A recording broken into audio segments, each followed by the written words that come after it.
only when my body was giving out, only when my heart slowed and I wasn't allowed to hear the conversations that the doctors were having with my parents, that I finally felt happy. In the destruction of my body was a simple message: I am hurting. When I was 14, I had developed an ED. I started, late middle school and went into early high school. And my motivation at the time was quite simple. Of course, there was a role that I just wanted to be pretty. I wanted to be smaller. I grew up overweight virtually my entire childhood, and being around a lot of very skinny, beautiful, blonde-haired, blue-eyed, athletic girls all the time, and them always being heralded as peak desirability, getting all of this attention from virtually everybody, and just being celebrated in every way for just being so cute and adorable and perfect.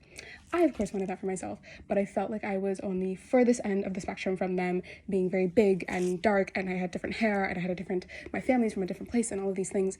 And it did feel like fitness was one of the little ways that I can control my body, control how I looked, that could bring me a little bit closer to them and potentially get the same sort of reaction from the world that they got.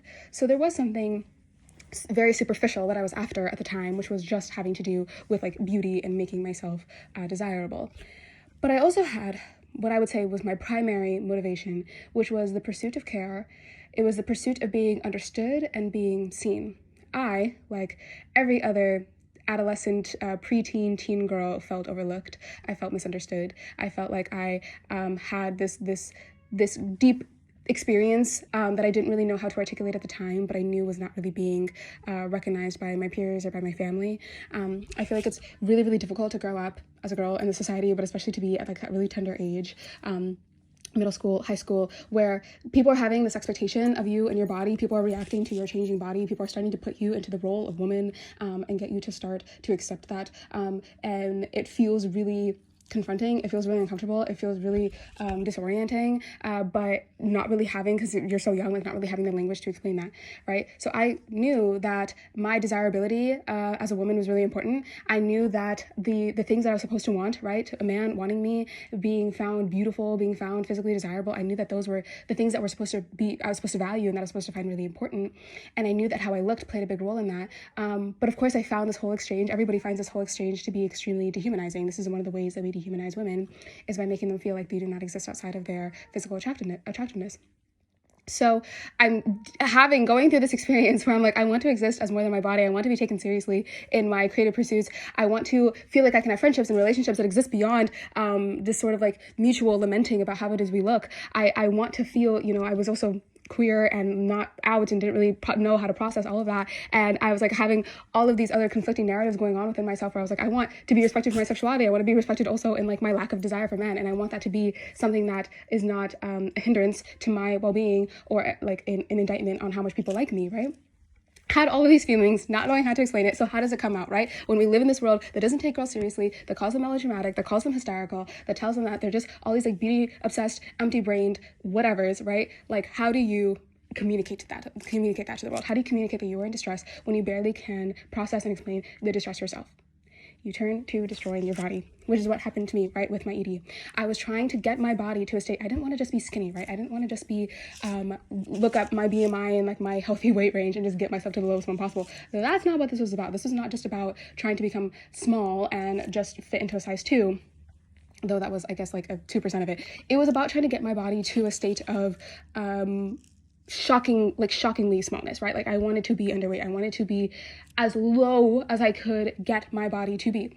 At the time, I, like many people, fell victim to ED Twitter and ED Tumblr, and was seeing pictures of genuinely emaciated girls who, I usually don't like giving numbers, but I feel like it can provide good context here. Girls that were probably at a normal height, 5'4", 5'5", 5'6". I'm 5'6". And we're definitely well under 100 pounds, tiny girls. And this was the goal. This was what was completely romanticized. This was the perfect body, right? And my goal weights were 2 digits. Okay, that was how small I wanted to be. That was the obsession. Why would I want to be that small? That's not healthy, and to a lot of people, that's not even pretty. That's not even attractive. The point was, I'm going to get myself to be so sick and so visibly concerning that you are going to have no other option but to care about me, no other option but to listen to me, no other option than to confront the fact that this entire time when I've been telling you that there's something bothering me about how I feel in the world, how people are treating me, this frustration that I have, being so overlooked, feeling like, feeling bad about myself for not being pretty, for not being the thing that people want. All this time when I was telling you that was something that was hurting me, you now have to listen. You now have to pay attention. You can't write me off as emotional and hysterical, because I am pushing my body to the brink, and it's going to give out. And what are you going to do then? That was my goal, genuinely, with trying to get my body to be as small as humanly possible.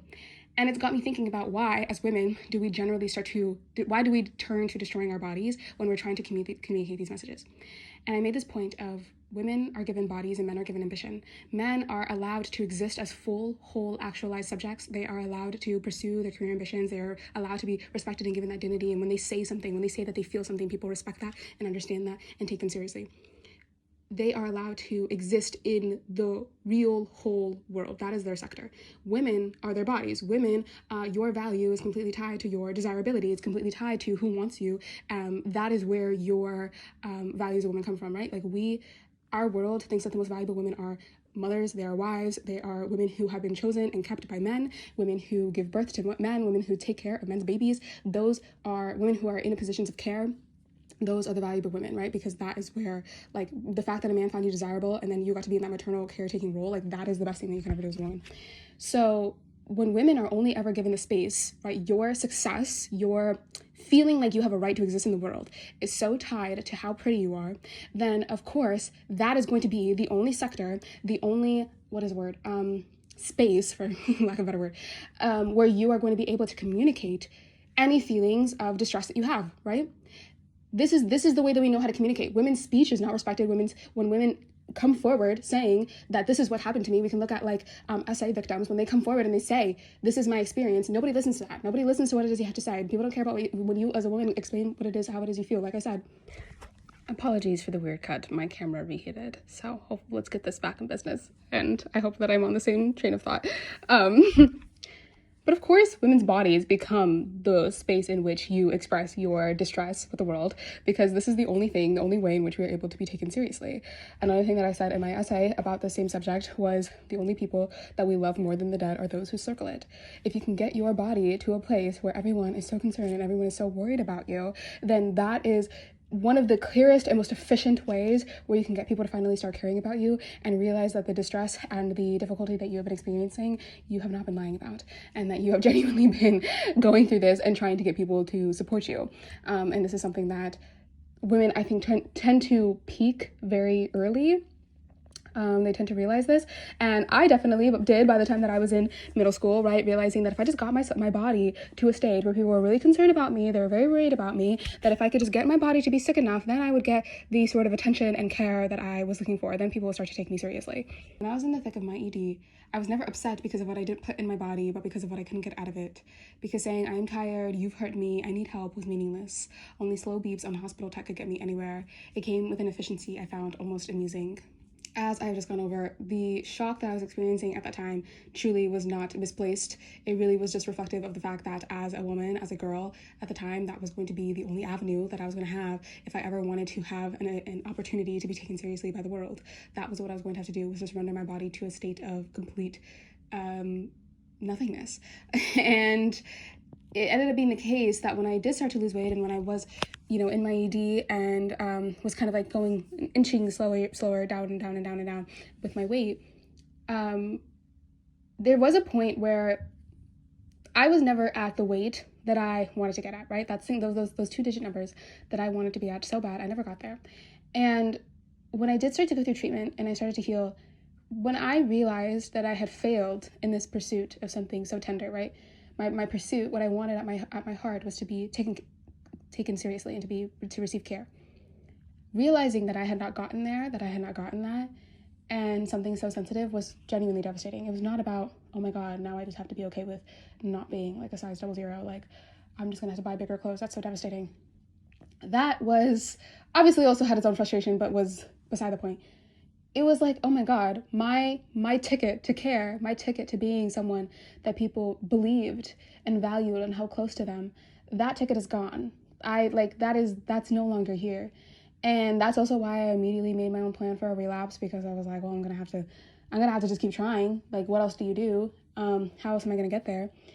that was so devastating, and one of the reasons why recovery was so difficult for me to go through, especially since there was a lot of people in my life who their plan or their way of approaching helping me cope with my ED at the time was to take a back seat, and was this assumption that, oh, what you want is space. What you want is people who are not bringing this up or not talking to you about it or not making this a big deal, which I can understand that thought process, but that was also, once again, the exact opposite of what it is I was going through. So when I just kept losing weight and looking around and being like, is anyone going to pay attention to me? Is anyone going to care about me? Like, of course that was going to be my reaction. When someone is like deciding to react the opposite way by pulling back, then it just makes me go harder and harder and harder into it.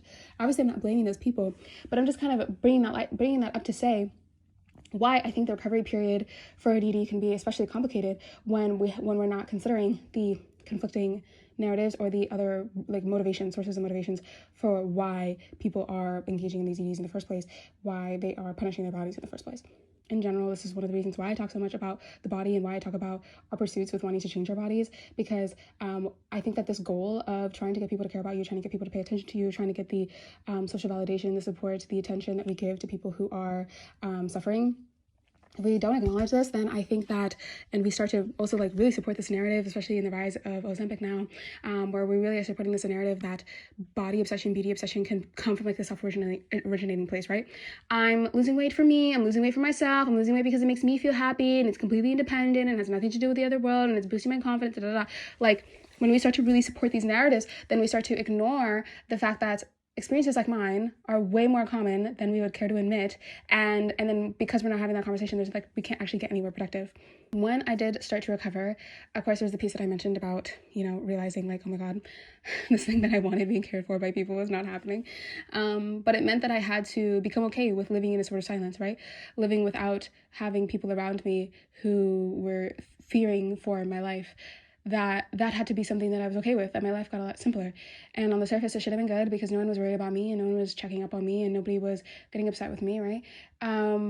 But it was obviously still really hard, because then I had to realize that I had to source this understanding that I was still loved and cared for and can be respected and believed and validated without punishing my body, and I did not have a framework for that in any way. So this was probably by late high school that I think I really had to start grappling with these questions. How do I start to pursue these things without my body, which has always been the factor, there's always been the space in which I did this, right? It took a lot of time, and it took a lot of needing to sit and analyze my own motivations for the way that I engaged with food and the underlying feelings around my tendency to restrict.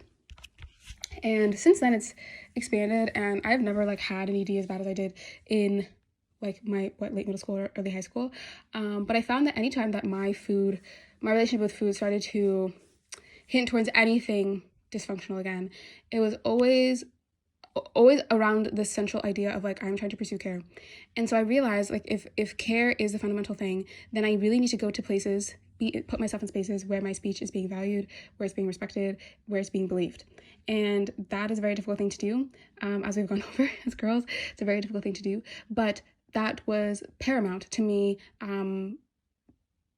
not going crazy again, not getting food obsessed and body obsessed again, right? And so I had to make friends where I could speak openly and get rid of the people who were not believing me. I had to have uncomfortable conversations with family members. And most of all, which I think was honestly the most devastating, was realizing that there are certain contexts in which I'm never going to be understood by certain people.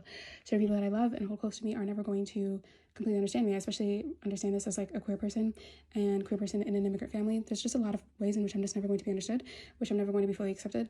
And that's something that I just have to come to terms with and be okay with.